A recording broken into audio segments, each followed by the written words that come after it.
In August 1944, a great tank battle was fought on these fields. One of the men killed in the action was Germany's highest-scoring Panzer Ace.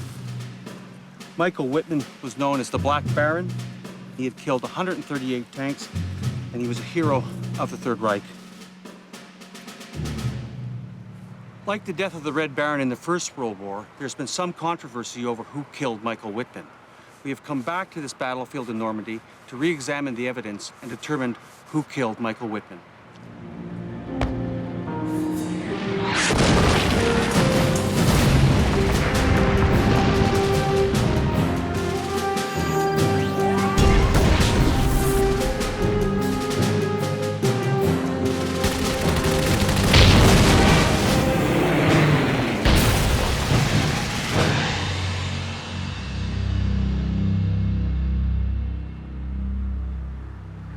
This is where the remains of Michael Wittmann were found in 1983. And of course, a lot of groups have claimed that they killed Michael Wittmann. The British claim that they have done it. Quite frankly, I'm quite pleased that I got rid of it. There's rumors that a Typhoon aircraft came in and killed him. It was found with the turret blown off. Only a Typhoon could have done that. And there's some that say the Canadians got him. I believe the Sherbrooks did knock out Michael Wittmann. To resolve the mystery of who killed Michael Wittmann, we're going to have to look at the battlefield and analyze it. We're going to have to look at the armor of both sides, and we're going to look at the men who fought in the battles in Normandy. This is the men of the Sherbrooks, the Northamptonshire Yeomanry, and of course the German Panzer Corps. And the most famous is Michael Wittmann, Germany's top Panzer Ace. Michael Wittmann is born in 1914 and grows up a farm boy with ambition of greater things. At 19, he joins the military and quickly makes his way up through the ranks. By the war's outbreak in 1939, he is serving in the Führer's own elite guard, the Leibstandard Adolf Hitler of the Waffen-SS. Commanding a self-propelled gun, he quickly distinguishes himself on the battlefield, earning a reputation as a fearless leader. But this is only the beginning for Michael Wittmann. In the spring of 1943, he is given command of one of Germany's most fearsome weapons, the Tiger tank. Assigned to the Eastern Front, Wittmann's bold tactics claim an impressive 56 tanks and artillery pieces in just over 6 months. By the end of January 1944, his overall tally soars to an amazing 100 kills. His exploits become headline news throughout Germany. Dubbed the Black Baron by both friend and foe, in February, Wittmann is decorated by Hitler himself. But for all the accolades, his greatest victory still lies ahead, battling the Allied invasion force on the Western Front. June 6, 1944, the Allies launch their invasion of Normandy. The German High Command quickly orders 4 divisions forward to reinforce the Normandy front, including the 2nd Company, the 101st SS Panzer Battalion, now commanded by Michael Wittmann. On June 13th, as a column of British armor rolls in to occupy the village of Villers-Bocage, the Black Baron pulls up just outside town.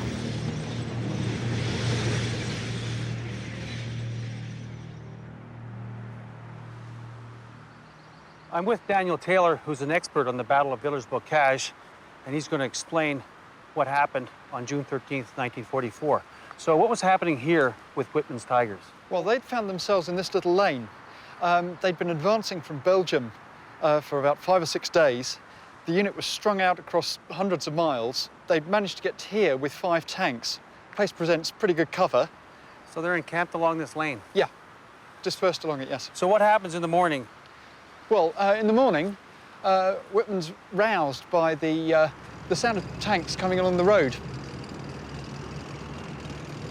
So they're literally, what, 200 yards away? About that. He'd have seen as the turrets went along that line. Right up on top of here? Up there, yes. Okay, so now Wittmann, what's his reaction to this? Well, he's got very few options left open to him. There's probably an argument about what he should have done, but what he decided to do was attack. Ich hatte keine Zeit, meine Kompanie aufzustellen. Ich musste schnell handeln. Ich fuhr los mit nur einem Panzer bis zur Säule und überraschte die Engländer genauso viel, wie sie mich überrascht hatten. Wittmann's come barreling across the field. First shot, takes out a Firefly. He's hitting them from, what, 50 yards? If that, yes. Point blank range. So he's not going to miss.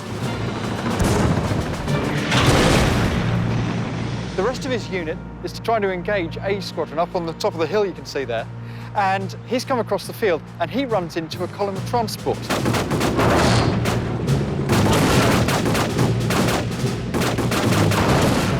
They all start bursting into flame.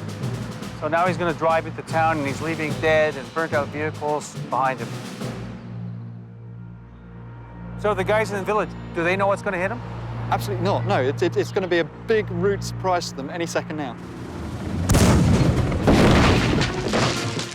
So Wittmann's come down, he's run into these 4 Cromwell tanks, which you think might have a bit of a chance against him. He managed to get a couple of shots off at the Tiger before he's taken out. They just bounce off. So they're bouncing off at, what, 50 yards? 50 yards, no distance at all. The following Cromwell has pulled behind this wall and pulled into the courtyard of that building. Right. That's commanded by Captain Dias. I suddenly saw this Tiger tank shooting down the main street. I got the driver to reverse our tank into a farmyard. And in the next moment, to my astonishment, with no gunner in our gunner seat, the Tiger went right in front of me. Unfortunately for the Cromwell, the gunners just got out to have a pee. And so there's no way that he can fire. With the So he's missed a glorious chance. Glorious chance. The Tiger's passing side on right in front of him. No way of firing. The Tiger then passes on, turns into the high street. Another target-rich environment.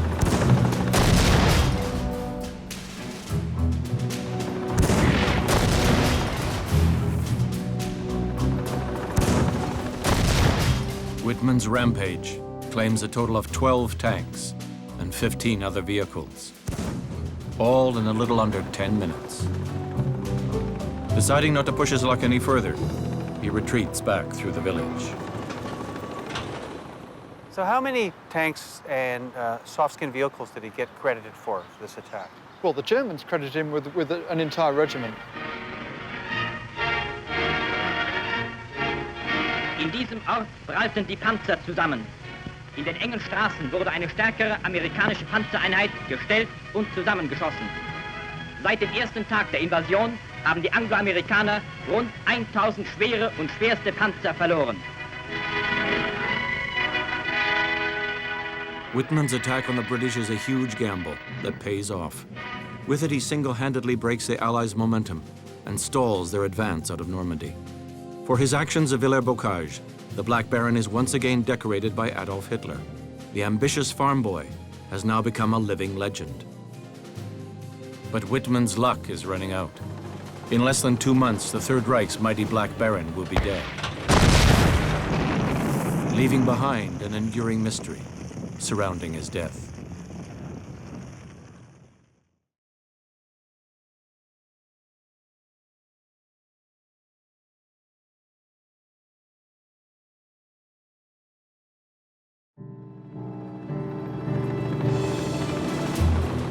June 13th, 1944, Panzer Commander Michael Wittmann makes military history with a daring solo attack on a British armored column at the Norman village of Villers-Bocage. His actions that day stall the Allied advance on the strategic town of Caen, and it takes nearly 2 more months of bloody combat in the surrounding area to finally drive the Germans out.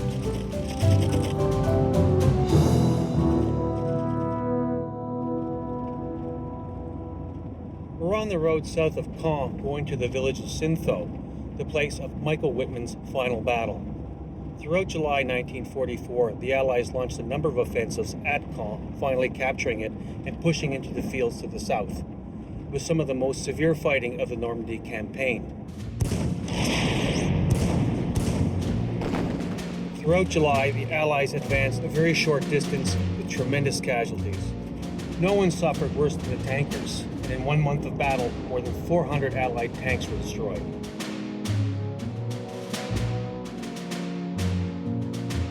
One of the first things we saw in Normandy was a knocked-out Sherman tank. And it had gone up in flames, as Shermans were infamous for exploding, going into a sheet of flame 20 or 30 feet high. The tank that we saw still had 2 or 3 of the crew sitting inside, but no longer recognizable as human beings. The Germans used to call us Tommy Cookers because they burnt so easily. I became a fatalist overnight. And I'm glad I did, because I think that's the only way you could survive. And one at that point realized that we were in tremendous danger, because this was something that Germans could obviously do with their great guns.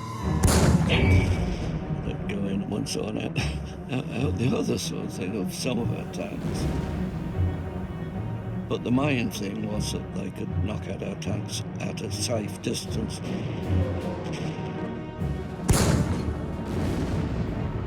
And we had not been informed in any way that this is the fate that waited us just up the road. In your mind, every German tank was a Tiger, because the Tiger was the terror, and if it was a Tiger, then you had to fight for your life. Each one of us, you know, you had the jitters every time you saw the buggers, because the gun was so much superior. Technically, the range needed to knock out a Tiger by 75 was about 2 or 3 inches. The shots from 75 were bouncing off like ping pong balls. One thing we had in advantage was what we called a Firefly. It was still the normal Sherman, but the 75mm gun, which was about 6-pounder, had been replaced by a 17-pounder. For the first time, we realized we now had a tank which was equal to the Tiger, and we were able to believe it. August 7th, 1944, more than 25,000 British and Canadian troops assemble for Operation Totalize, a major offensive devised to crack the German defensive lines south of Caen. Unlike previous operations, Totalize is planned as a night assault to confuse the Germans and limit their response.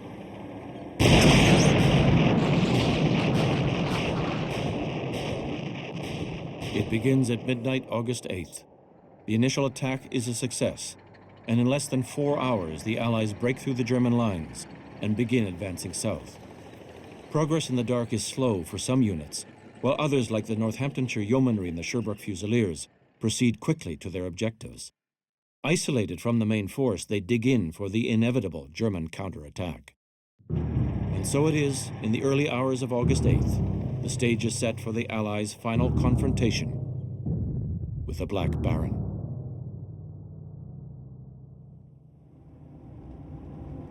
The Northamptonshire Yeomanry were one of 2 units involved in the killing of Michael Wittmann.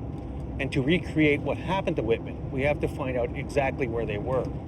Now, we know that in 1944, they hid in the orchard south of St. Agnon. But in 60 years, a lot of things have changed. For example, the orchards aren't there anymore, so we're going to have to try to determine where they were. And this is also true of the Sherbrooke's position, and it's going to be a little challenging to try to find out exactly where everybody was.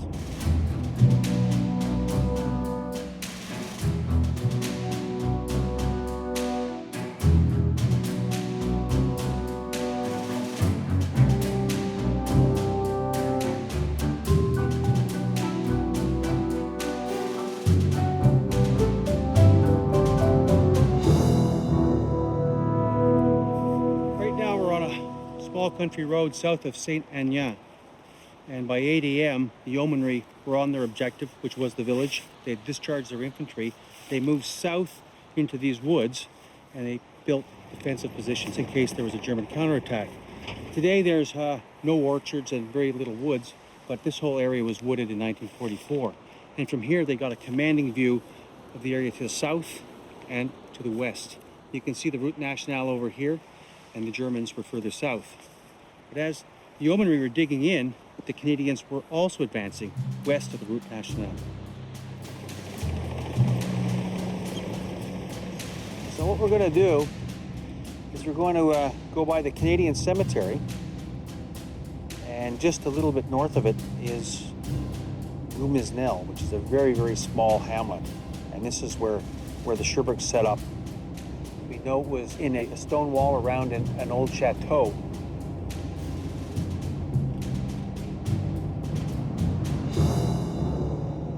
Here's, looks like our wall. So this is our first entrance into Gumisnel. So we'll go right into the middle of the hamlet, and we'll ask where this chateau was.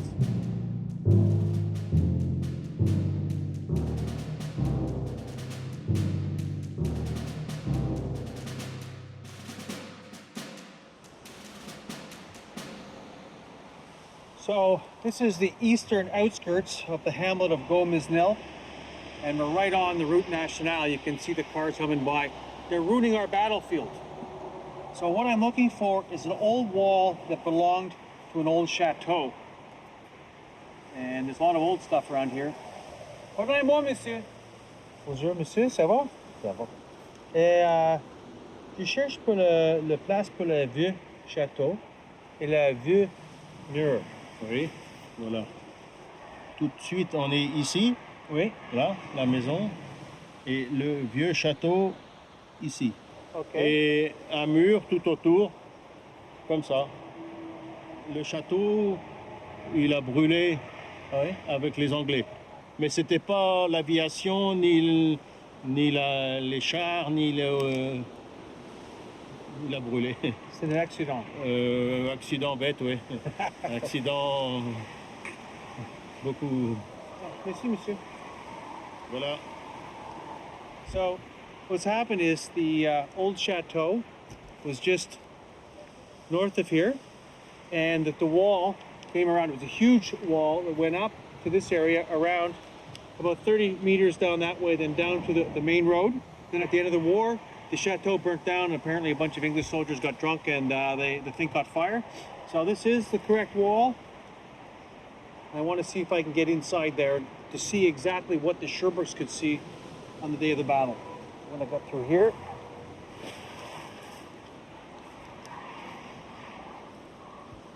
So that certainly looks like the wall we're looking for. If you look over here, you can actually see the work of the Sherbrooks. You can see the holes over there. Those are Sherman-sized holes. And that's where they would have broken through. You can also see where they knocked down the wall to firing height. And of course, this is where they set up some of their defensive positions. It gave them an incredible field of fire, and if the Germans wanted to attack from Sinto north, the Sherbrooks had them. So, based on the description, the Sherbrooks were hiding behind here. But what's really exceptional about this is that they were so well hidden that no one even knew they were here. And even the histories of the war afterwards don't mention anything about the Sherbrooks being here. Walters had picked such a superb position that no one was ever going to find him. But what he didn't know was that about a mile away to the south at the village of Sintho, the SS are having their little conference, their ops group, and they're planning a counterattack. And one of the men that's going to be in the counterattack is Michael Wittmann. For the Germans, the situation is critical. Operation Totalize has broken their defensive line, decimating an entire division in the process. Now it threatens to cut off all remaining German units in Normandy. They have no choice but to strike back without delay to halt the Allied advance. Kurt Meyer, commanding the 12th SS Division, is ordered to launch a counterattack near the Route Nationale. Faced with overwhelming odds, Meyer calls upon the one man capable of turning the tide, the Black Baron.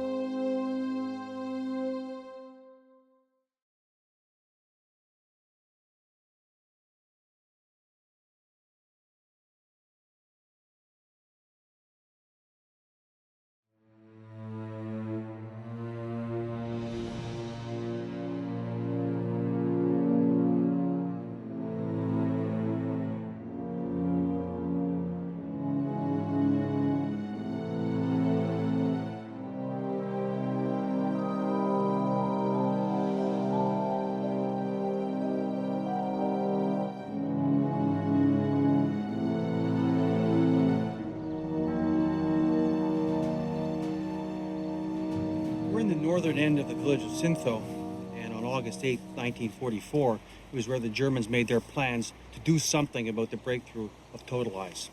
So right in this area, Kurt Meyer met with Michael Wittmann and other officers to discuss what measures were going to be taken for the counterattack. Their main concern was a series of Canadian tanks back over the ridge. He saw them massing. He knew they were going to have a large offensive coming very quickly, so he ordered Wittmann to take his Tigers as well as some other tanks and some SP guns to come and hit the Canadians. Sort of like what he did at Villers-Bocage. Get out there quick and try to put them in disarray and buy some time for the Germans. So at 11:30, he shook hands with Meyer and he went to his Tigers. At 12:30, they had launched their attack.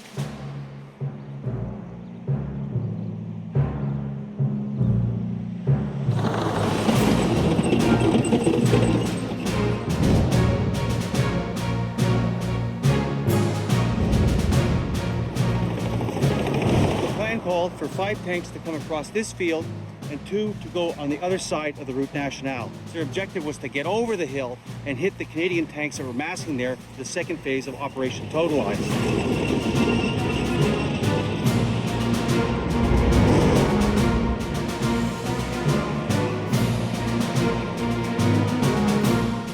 It takes them about 10 minutes to get into this area, and bang, the first Tiger gets hit.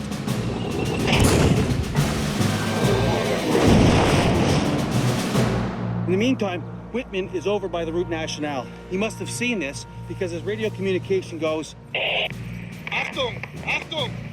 Pack von rechts! Pack von rechts! The second tank goes up. It's brewed completely up in the air. And the third tank is disabled because they've hit the wheels of the track and it's trying to get out. And it's retreating. In fact, it goes backwards across this field, and bang, it goes up.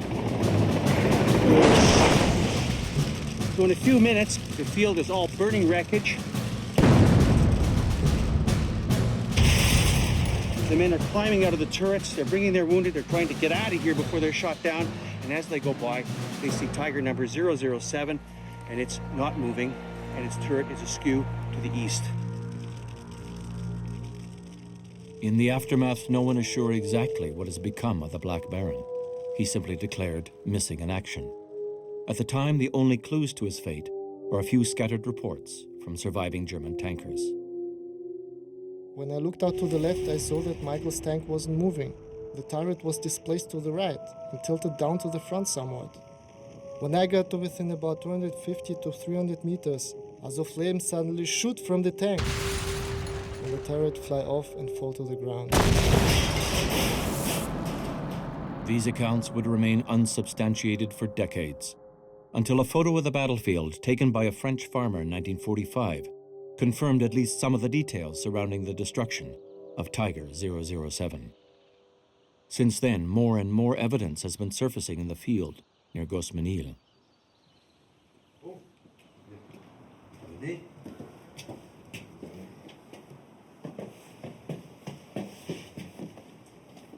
C'est votre collection? Voilà, c'est la collection. Les pièces par le champ de bataille. Beaucoup de choses ramassées par mon père, oui. Non, vous trouvez toutes les pièces et votre père Oui. Trouvé à quelle place? Dans le champ? Oui. Ouais. Là où on a trouvé les corps, oui. Et toute la région aussi? Aussi, mais voilà, je peux vous dire, certifié que celui-ci vient de... Sur le champ de bataille. 007, oui, voilà. Oh, bon. C'est pas le plus beau, il est abîmé, mais... So this is remarkable to actually touch the pieces of our investigation. This is the real thing. La rhigophone, Pour la gauche. voilà, j'ai plus besoin du micro. Ah, c'est Oui. This is the... they would talk through this part. So they talk to their throat and it would go out. It's quite unique to the Germans. Il est probable qu'ils viennent du type de Wittmann. Oui, je pense. C'est cette pièce. Oh oui, that's from Wittmann's Tiger. Wow.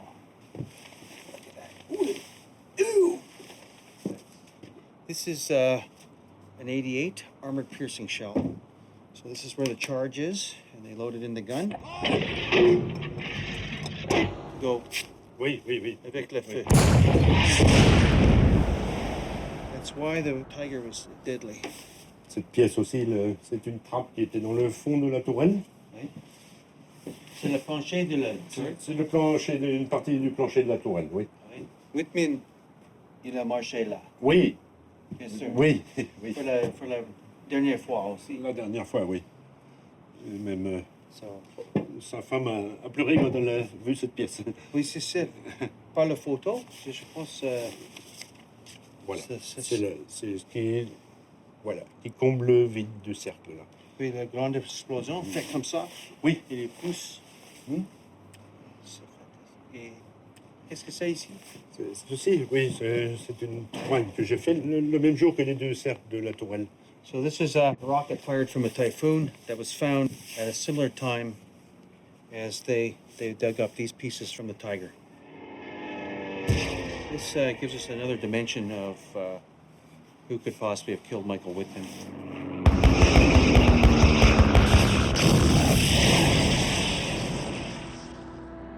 These relics from Tiger 007 provide the first pieces of tangible evidence, linking battlefield accounts with a photo of Wittmann's wrecked tank in the field near Gosmania. But they still have yet to reveal what became of the Black Baron himself, and more importantly, who it was that fired the fatal shot. To find answers, Norm Christie must reconstruct the battlefield, first by pinpointing the precise location where Wittmann's tank was destroyed. So we're on the battlefield of August 8, 1944, right beside the route nationale. Michel, qu'est-ce que vous trouvez en 83 ici? Nous, beaucoup plus, ici 70 mètres. Environ 60 mètres peut-être. Nous sommes vraiment certainement sur l'endroit où les 5 hommes étaient. Avec l'insigne de SS ou... Oui, sur le Wittmann, oui, il y avait la veste encore, en cuir. So what Michel has told us is that they found a few remains just below the surface here. First some on top, a few fragments of bones, and then they called the German war graves in and they started to dig, and they dug down and found more remains. They found Panzer tanker uniforms, identity discs, a pistol that belonged to Michael Wittmann found here. So they came to the conclusion that the remains found here were the collective remains of Tiger 007, which was Wittmann's tank for the attack on August 8th. So now we know out of the 4 Tigers that were destroyed on this field, that the one here belonged to Michael Wittmann. But the question remains as to who fired the fatal shot. Having established the positions of the Allied units, Norm will attempt to resolve whether it was the Yeomanry or the Sherbrooks that killed the Black Baron. Here we have the positions of the Sherbrooks. We know that they were located just behind the chateau. And of course, we know that the Yeomanry were over there at St. Aignan. So we have that position and this position, which was the pinchers that caught the Tiger attack. So now, using some aerial photographs taken in 1944, we can actually piece together the history of what happened to Michael Wittmann.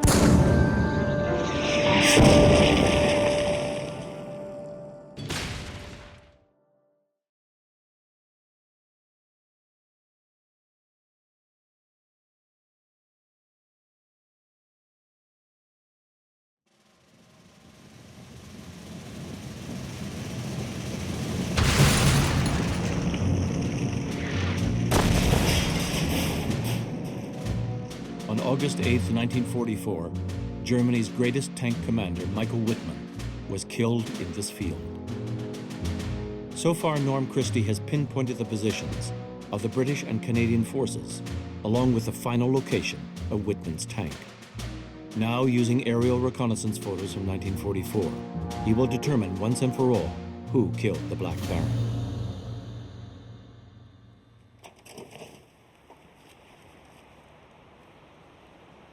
I'm with Jan Juo, and he's an expert on the battlefield here near Tinto, and he's going to help us put together the mystery of Michael Wittmann.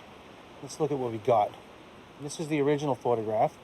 So this shows the how it was before. Now, this area has changed quite a lot, hasn't it? Yes, yes, in large parts, yeah. But we do have the fields where the 4 tigers were. Yeah. We're okay there. That's where Wittmann's remains were found. Yeah, closest to the road. Yeah, and that's where Sturge's photograph of 007 was taken That's in correct. 1945. So the other part is where the yeomanry were. Now, what's changed in this area? Particularly the orchards there, to the right of Wittmann's group. Right. Most of them have gone, disappeared completely. So we don't know exactly where they were, but we can do it within 50 yards. Oh, yes, I should think so. So the next piece is, of course, the Sherbroughs.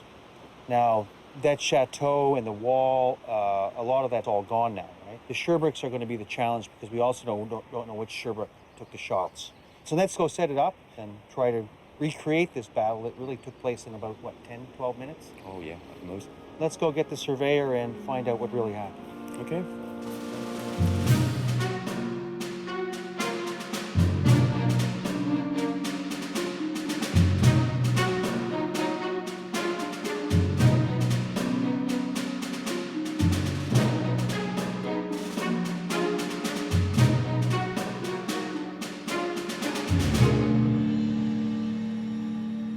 So this is the position where 007 was knocked out. This was Wittmann's tank, and this is where we're going to start our investigation.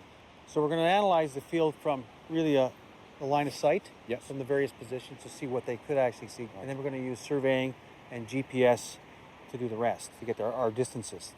So we can ask Vincent to set this as our original point 0, and then we'll go out and find the locations of the other tigers over here. So we'll head out and let's do the one that was due east first. Right.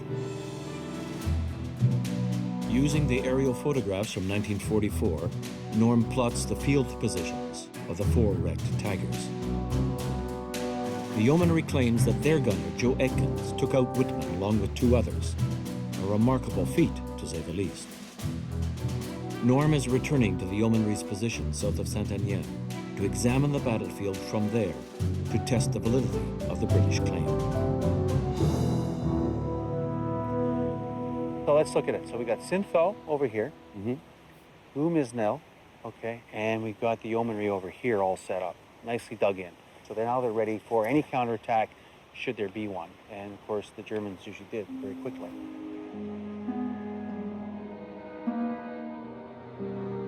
We were, by midday, aware that the Germans had got to come.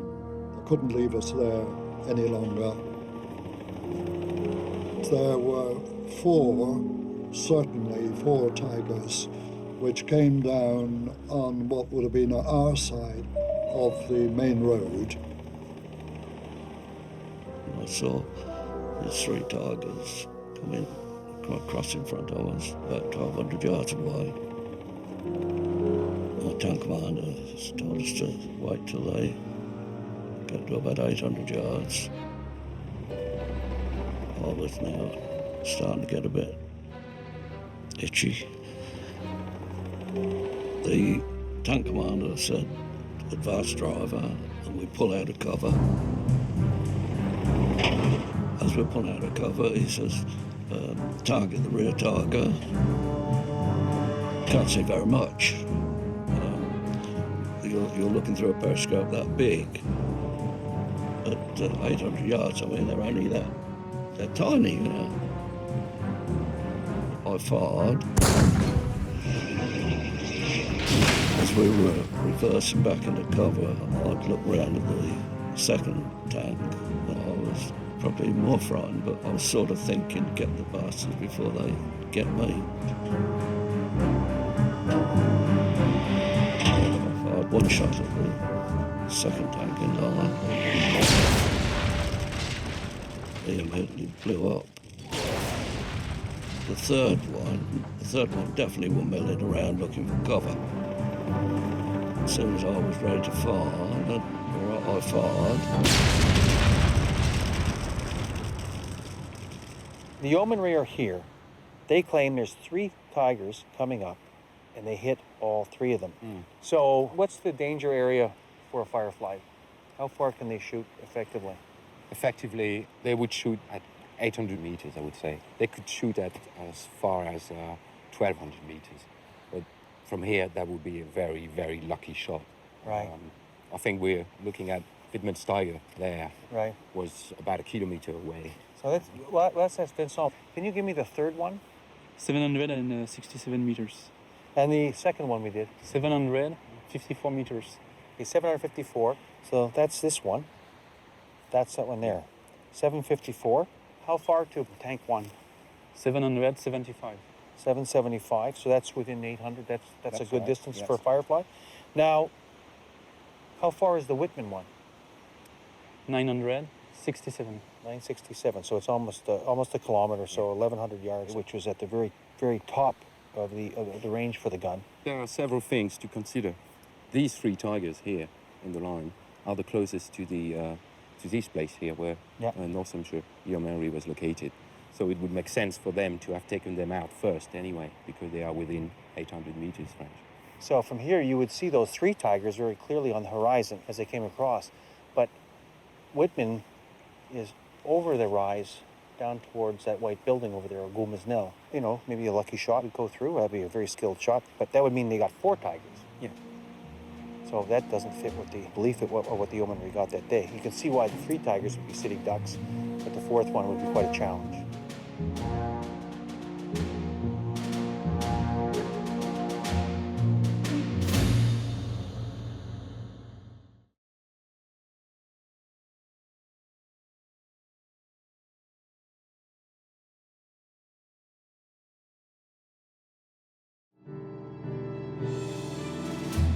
Norm Christie's investigation into who killed the Black Baron has pinpointed the positions of all the Tiger tanks destroyed near Saint-Thau on August 8, 1944. And his analysis of the British yeomanry's position south of Saint-Denis has brought their claim into question. He's now traveling to Gosminier to locate the position of the Canadian tanks and survey the battlefield from their perspective to determine whether they could have fired the kill shot. So, these are the grounds of the old chateau, right? Yes. Now, the wall that surrounded it, most of the northern part is gone, but the southern part is still there. We found that the other day. So we know that the Sherbrooks came into this area. Now, your aerial photograph shows that they made holes in some of the walls that were on the Route Nationale, which of course is right here. There's about 2 big holes we can see in this wall. One would be right in front of us, back here, and the other one would be a bit further to the left, on that side. We came here earlier to try to find out or look for proof that the Sherbrooks were here. We found small marks, but we didn't realize at the time how much of the wall was missing, and specifically that there were breaks in the walls facing east towards where the Tigers would have advanced. There was a couple right on the road, and it was from that general area that the first German tanks came out from Saint-Thau. Right away, I can remember the wireless net becoming active. I can see them, there's some tanks coming. But with my eyes, I could see the tank closest to the road, about 200 yards, I guess. I didn't fire at him. Other people from my squadron were firing at him now. I don't recall the actual tank blowing up by somebody firing at him. I can remember a tremendous explosion and seeing the turret hit the ground. Are you surprised to see how close we are to Wittmann's tank? Yes, I am indeed, yeah. Because even when you look at the aerial photograph, it doesn't seem so close. And when you're actually standing in the field, looking over from this side to where Wittmann's tank was destroyed, certainly looks very close indeed. So let's ask Vincent exactly how far we are from Wittmann's tank. So Vincent, can you give me a distance to Tiger number 1, Wittmann's? 143 meters. 143 meters. That's incredibly close. So we have this situation. We know where his tank was, just over here. So we have the Sherbrooks positions here, and they're shooting in that direction towards Wittmann's tank. Now you have a schematic of it. I showed a drawing of a tiger, and Serge was actually able to draw the precise area where he observed a big impact, which was located on the left forward cooling grid. So this is left rear of Wittmann's tank. So That's right. your trajectory would be very low here? Yes, it would. Because you're so close? Mm-hmm. So it's most likely then that would come from this position. Yes. And then it went in, and gradually it ignited the fuel and the ammunition, and the turret blew off.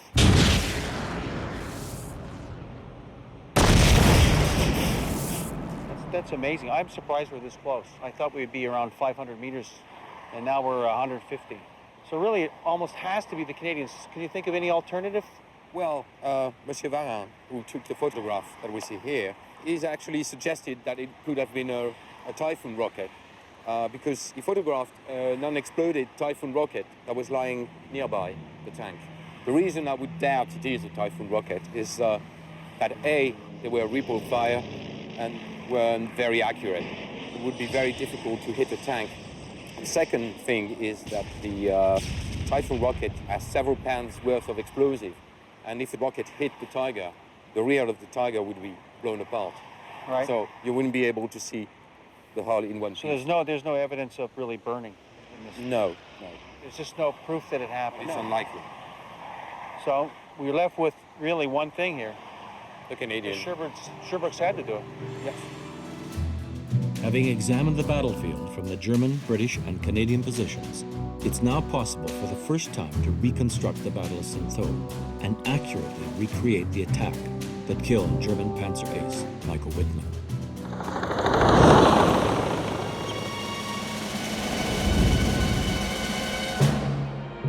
It is now clear that Joe Ekins, from his position near Saint-Aignan, did destroy 3 Tigers.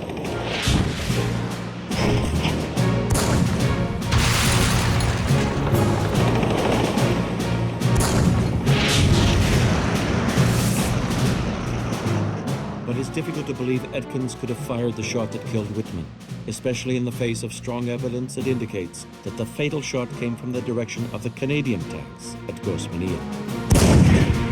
A position only 143 meters from the Black Baron's Tiger.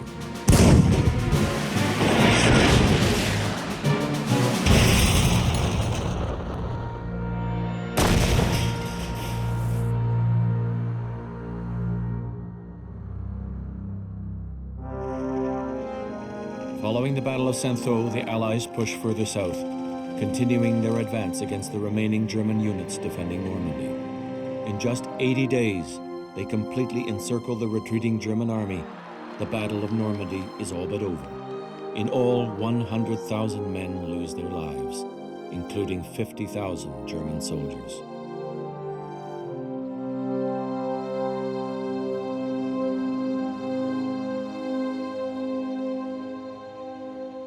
This is Lacam German Cemetery in Normandy, and it's the largest German cemetery in Normandy, and it contains 21,000 graves, including 2 of the Tiger commanders killed August 8, 1944.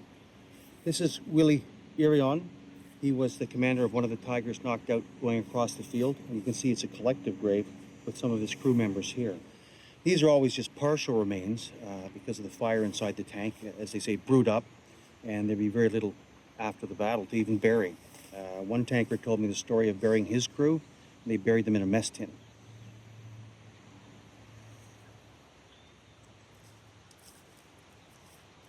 You can always tell Wittmann's grave because it's surrounded by flowers. Since the war, Wittmann has become legendary. There are websites dedicated to him. And this is all very nice, but we should not forget what he fought for. Sometimes we have a tendency to romanticize these people when they're really fighting for Adolf Hitler. This is Wittmann's collective grave here, and this is where his partial remains were put in 1983. They had a large ceremony, and Wittmann's widow came to it, and they honored him, and they continue to honor him. Michael Wittmann lived his life on the edge. He became famous because of his willingness to take risks, to take advantage of opportunities. But for him to make that charge towards the Canadians on Hill 112 was suicide.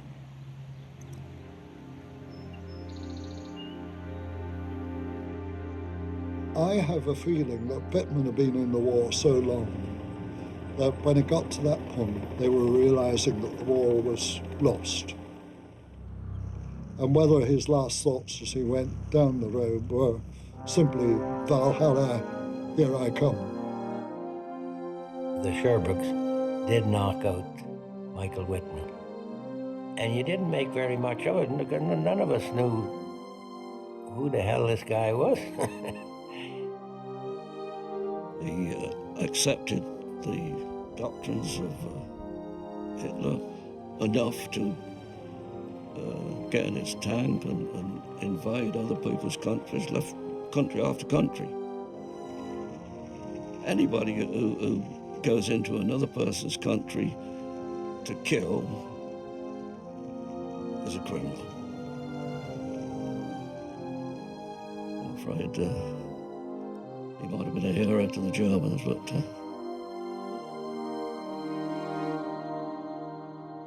not to me.